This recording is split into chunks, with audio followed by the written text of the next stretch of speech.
예수님께서 하늘 보좌를 버리시고 우리에게 오신 날 주님을 예배하는 모든 성도님들께 주님의 은총과 축복이 함께 하시기를 간절히 기도드립니다.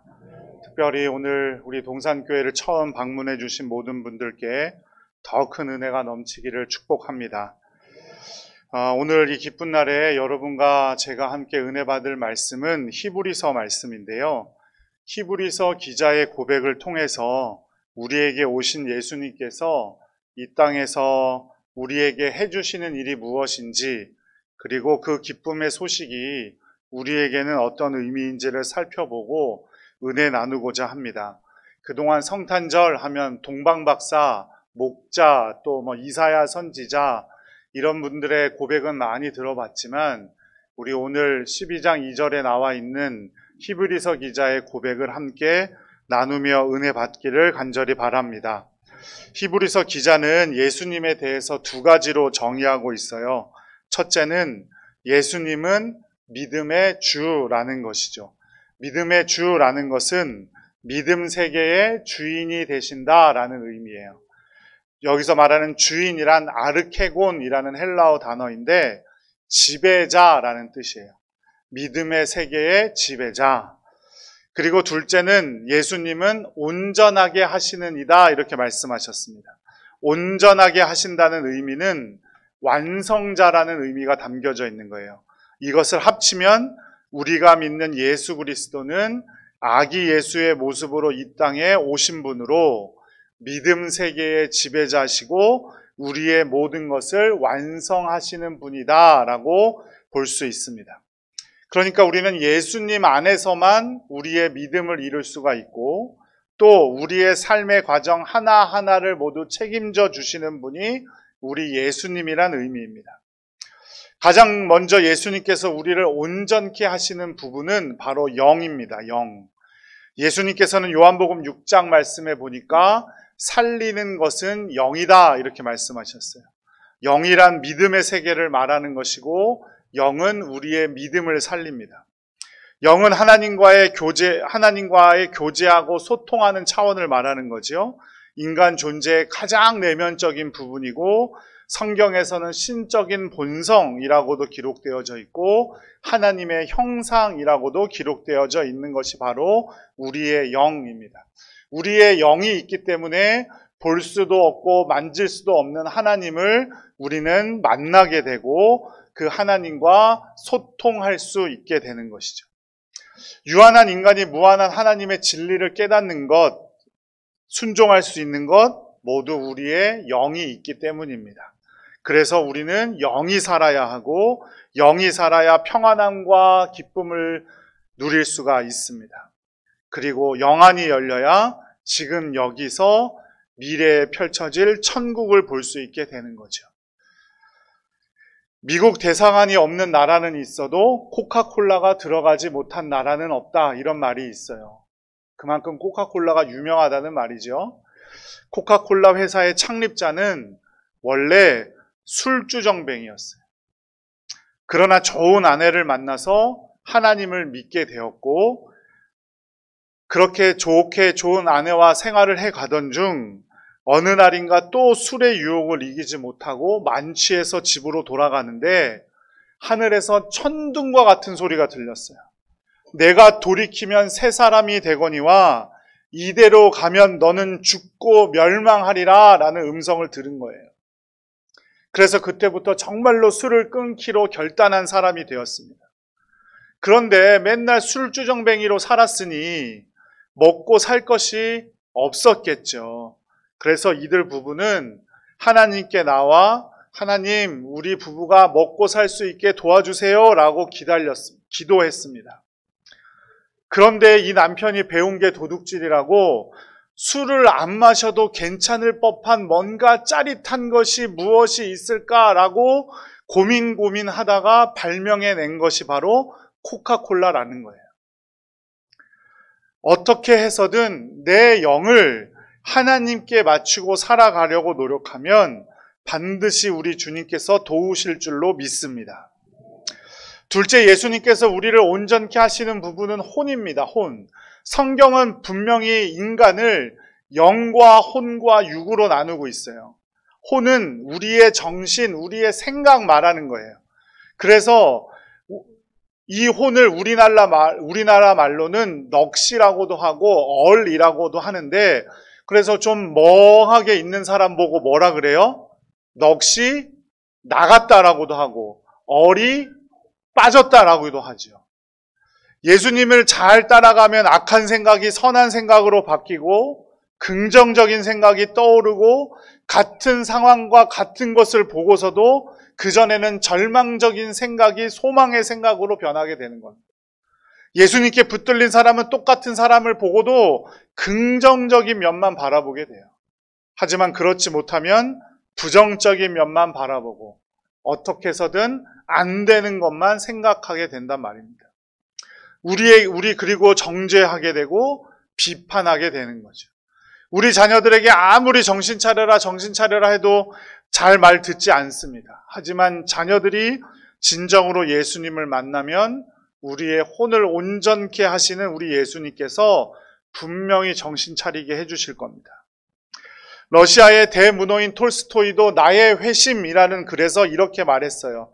나는 5년 전 예수님을 나의 구원자로 받아들였는데 그 후로부터 인생이 바뀌어서 이전에는 바랐던 것이 이제는 바라지 않게 되었고, 이전에 중요해 보였던 것이 이제는 시시하게 보이게 되었고, 이전에 내가 찾던 행복의 무지개가 허무한 것임을 비로소 알게 되었다라고 톨스토이도 기록합니다. 완전히 달라진 인생이 되었다는 거죠. 세 번째, 예수님께서 우리를 온전케 하시는 부분은 육입니다. 바로 우리의 몸이죠. 마가복음 5장 34절 말씀 함께 읽겠습니다. 딸아, 내 믿음이 너를 구원하였으니 평안히 가라. 내 병에서 놓여 건강할지어다. 우리 주님은 우리의 영이나 혼만 중요하게 생각하시는 것이 아니라 우리의 육, 우리의 몸도 생각하시는 분이에요.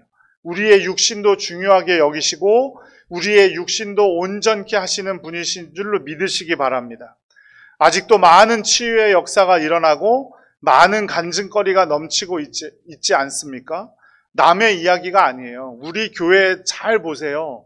기도로 병을 고치고 낫는 분들이 얼마나 많은지. 히브리서 4장 12절 말씀도 함께 읽어보겠습니다.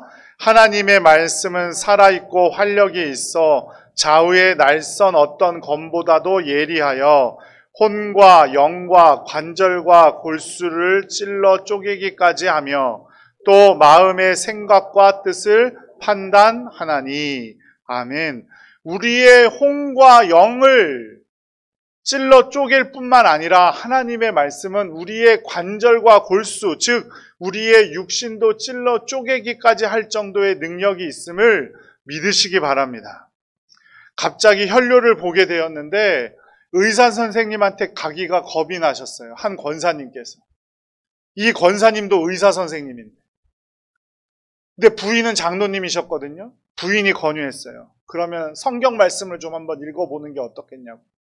그래서 이 권사님이 겁이 난 나머지 이 신약 성경을 다 읽으면 내가 의사 선생님한테 가야지 하고 신약 성경을 읽던 중에 고침을 받았다는 이야기가 있어요. 이건 제가 직접 경험한 거예요.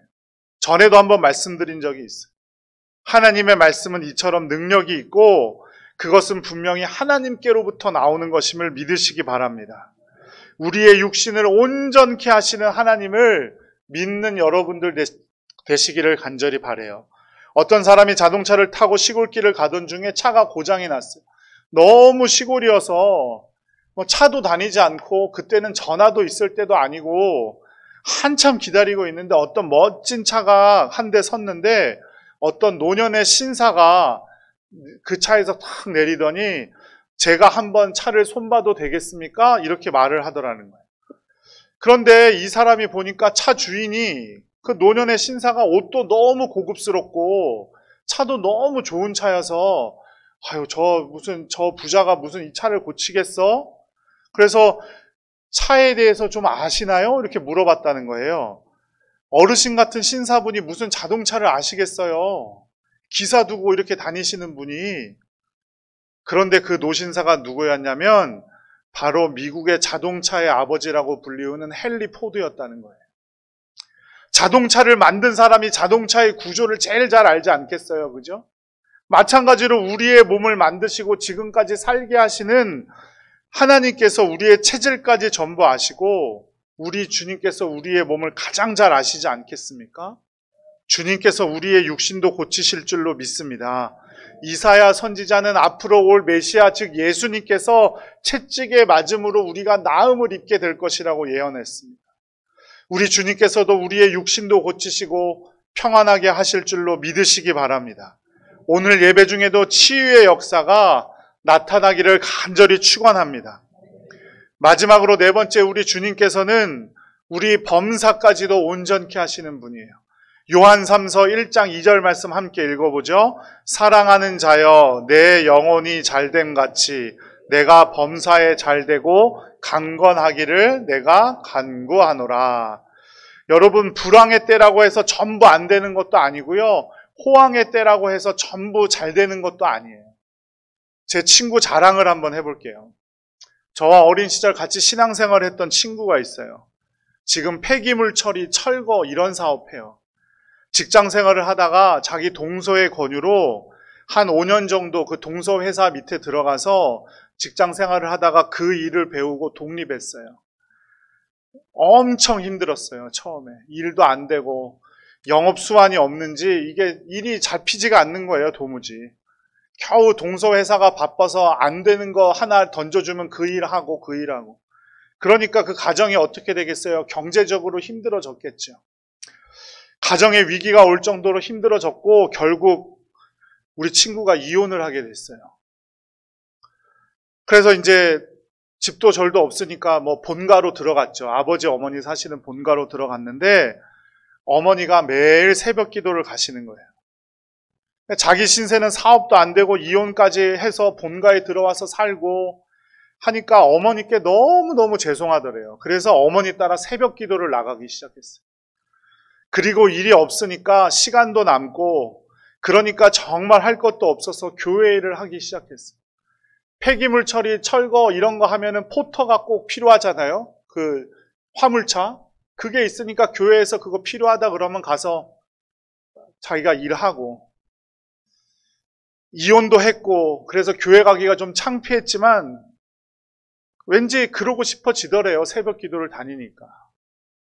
그러다가 청장년 선교회 일도 하게 되고 교회뿐만이 아니라 지방연합회 회장도 하게 되고 그러다 보니까 어느 날 일이 하나둘 들어오더래요. 그때가 코로나가 시작하던 때였어요. 남들은 전부 불황이라고 하는데 이 친구는 너무너무 잘 되는 거예요.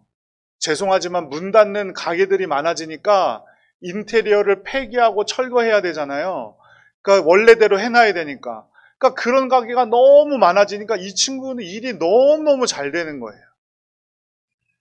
지금은요, 자기도 겁이 나서 새벽 기도를 멈출 수가 없대요. 그렇게 바쁘고 힘들어도 꼭 어머니랑 새벽 기도를 나간다는 거예요. 그러다가 기도하던 중에 자기 같은 사람하고도 살아준 전 부인한테 너무 고맙고 전 부인이 너무 불쌍하게 생각이 들더래요. 그래서 이제 다시 합칠 계획을 하고 있어요. 이 친구는 세상적으로 보자면요, 죄송하지만 우리 친구들 중에 공부 제일 못했던 친구예요.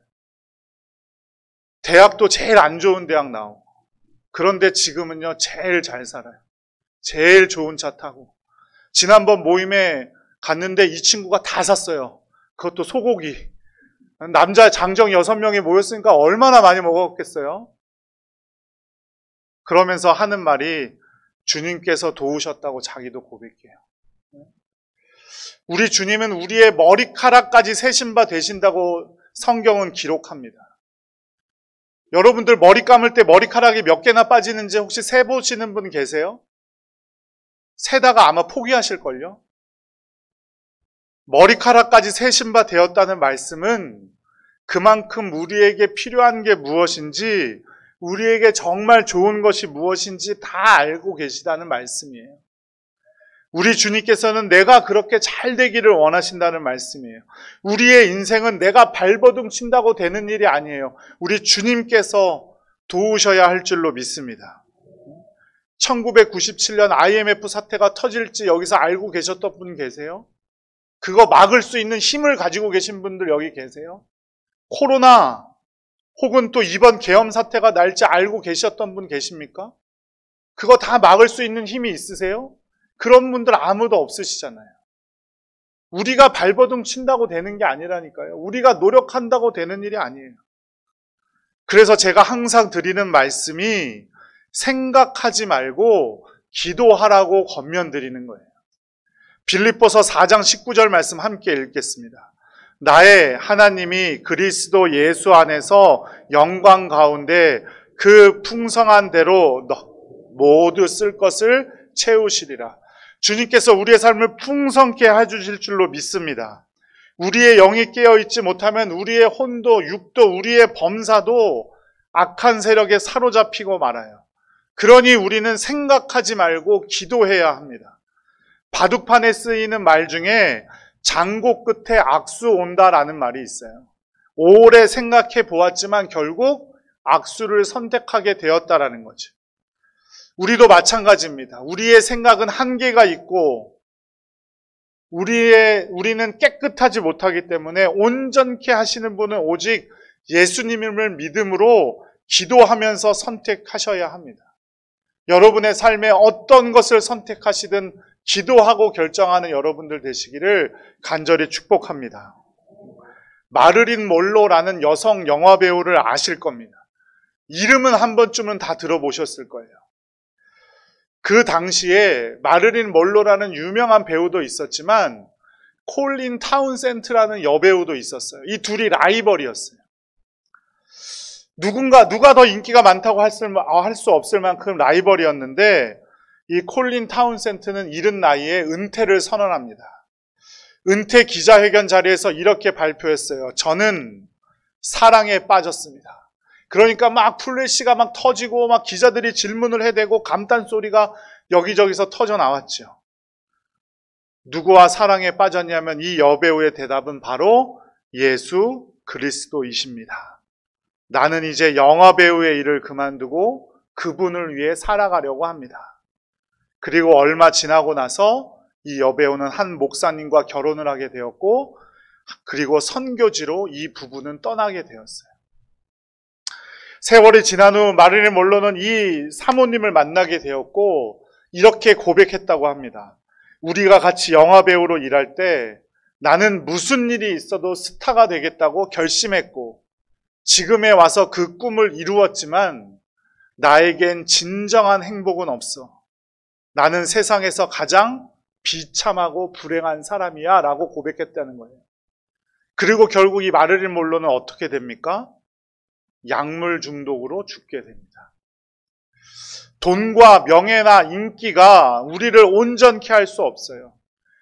믿음의 주여 온전하게 하시는 이인 예수님만을 바라보는 모든 동산교회 성도들 되시기를 간절히 축복합니다. 우리가 무엇을 바라보느냐가 우리의 인생을 바꿀 수 있어요. 쥐 하면 떠오르는 생각이 뭐예요? 1번 귀엽다, 2번 징그럽다. 어떤 게 떠오르세요? 징그럽다, 귀엽다. 징그럽다. 대부분 징그럽다고 생각하죠. 저도 세상에서 쥐가 제일 싫어요. 그런데 쥐를 귀엽다고 생각한 한 사람이 있었어요. 누굴까요? 월트 디즈니. 그 사람이 만든 캐릭터 이름이 뭐예요? 미키 마우스. 이 월트 디즈니가 집 근처 놀이터로 두 딸을 데리고 갔는데 목마 모양으로 만든 놀이기구를 이 두 딸이 40번이나 넘게 타고도 또 타고 또 타더래요. 이 월트 디즈니는 집에 들어가고 싶은데 실증도 내지 않고 두 딸이 너무 재미있게 타더라는 거예요. 그래서 딸들이 더 기뻐하고 재미있어 할 모습을 생각하면서 자기 집 주변의 넓은 땅을 바라보면서 하나하나 계획을 세웠고 그 계획을 하나하나 이루어 나가기 시작했어요. 그리고 20년에 걸려 결국 완성된 것, 미국 LA 동남쪽 애너하임이라는 곳에 세워진 것이 20만 평 규모의 바로 디즈니랜드입니다. 그리고 그는 디즈니랜드 개관식에서 이런 말을 남겼어요. 디즈니랜드는 사랑이 만든 결과입니다. 하나님께서는 우리를 너무나 사랑하셔서 독생자 예수 그리스도를 이 땅으로 우리에게 보내주셨고 우리를 위해 제물 삼아 주셨어요. 그런 분이 디즈니랜드라고 못 해주시겠습니까? 그보다 더한 것도 우리를 위해 해주실 수 있는 분임을 믿으시기 바랍니다. 그 놀라운 사랑을 우리에게 베풀어 주시는 분이 우리가 망하는 것을 그냥 지켜보고만 계시겠습니까? 지금 눈에 보이지 않고 그분의 사랑을 느껴지지 않는다고 할지라도 온전케 하시는 이인 예수님만을 바라보는 여러분들 되시기를 간절히 축복합니다. 그렇게 믿음의 눈이 활짝 열리면 이 세상에서 보는 것 이상의 세상을 보게 될 것이고 우리의 영도, 혼도, 육도, 우리의 범사도 잘 되게 될 줄로 믿습니다. 지금 내 앞에 이루어진 것이 없고 되는 일이 하나 없다 할지라도 우리를 향한 주님의 사랑은 변하지 않는다는 믿음으로 하루하루 포기하지 않고 살아가는 여러분들 되시기를 간절히 축복합니다. 그 사랑과 능력으로 우리에게 오신 우리 주님 예수 그리스도를 바라보며 영이 사는 성도, 영이 사는 우리 교회 되기를 간절히 축복합니다. 기도하겠습니다.